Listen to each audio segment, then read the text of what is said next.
Hello students, I am Dr. Jyoti Vaingankar from PSS RSN College of Arts and Science, Farmagudi, Goa. I will take a module in the subject of botany. Name of the module is Anatomy of Xylotum.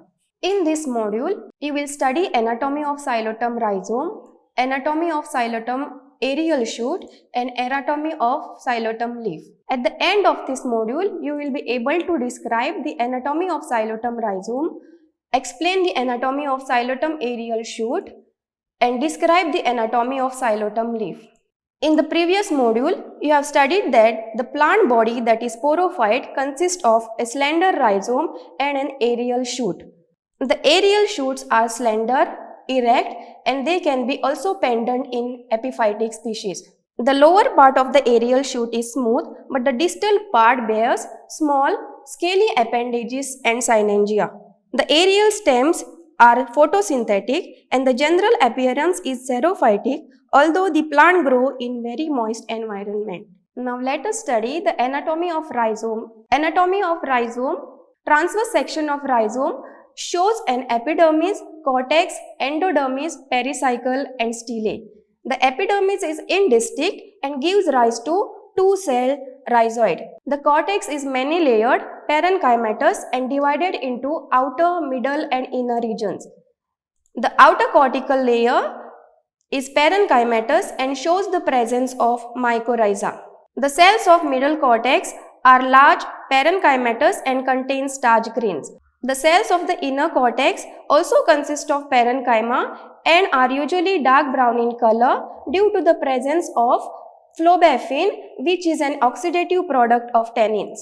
The stele is protostelic, which is either haplostele or actinostele, surrounded by an endodermal layer with prominent Casparian bands on the radial walls, which is followed by a layer of pericycle. The shape of the xylem varies with the diameter of the axis. Usually, it is circular in outline. The xylem is exarch and is surrounded by phloem. Transverse section of the aerial shoot shows that the outermost boundary of the stem is covered by a single layered epidermis, which is followed by many layered cortex, single layered endodermis and stele. The outer tangential walls of epidermis are covered by cuticle. The epidermal layer is regularly interrupted by stomata and the stomata of xylotum do not have subsidiary cells. The cortex is extensive and is differentiated into three well-marked regions.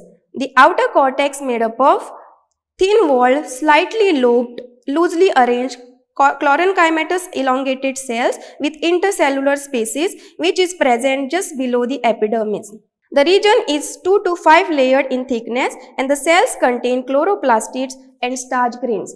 As the leaves are reduced, this region constitutes the main photosynthetic tissue of the plant. Internal to this region is a middle cortex which is composed of 4 to 5 layers of vertically elongated chlorophyll-less thick-walled sclerenchymatous cells and enclose small intercellular spaces. Inner to this zone is a broader zone of parenchymatous cells which is an inner cortex. The cells contain more starch grains but do not show intercellular spaces. This region is also called as storage region.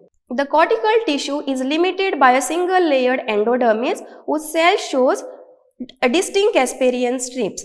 A single layered parenchymatous pericycle which consists of thin-walled cells is present just below the endodermal layer. The vascular region is surrounded by a single layer of pericycle and an endodermis. It consists of xylem and phloem, where phloem completely surrounds xylem. The phloem is present internal to the pericycle and located between the ridges of the xylem. The center of the stem is occupied by a ridged or flattened cylinder of primary xylem with protoxylem elements at the tip of each ridge. The stele is siphonostellic in the basal part as the center of the xylem is occupied by a patch of elongated sclerenchymatous cells and it becomes protostellic in the younger branches. Xylem is exarch and consists of only tracheids. The protoxylem shows spiral tracheids whereas the metaxylem tracheids are scalariform or pitted. The phloem consists of sieve tubes and phloem parenchyma. Now let us study the anatomy of leaf. Leaves are scale-like structure called as appendages and are helically arranged on the upper part of the shoot. This is a longitudinal section showing epidermis and mesophyll. And this is a transverse section showing a single layered epidermis and the mesophyll. The epidermis is single layered and the cells are cutinized. The mesophyll has chlorophyllous cells which may be loosely or closely packed. The stomata are absent in the epidermis and thus the chlorophyllous cells have no means of gaseous exchange. There is no vascular supply to the leaf. The absence of stomata and the lack of vascular supply make the chlorophyllous cells of the leaf ineffective in photosynthesis.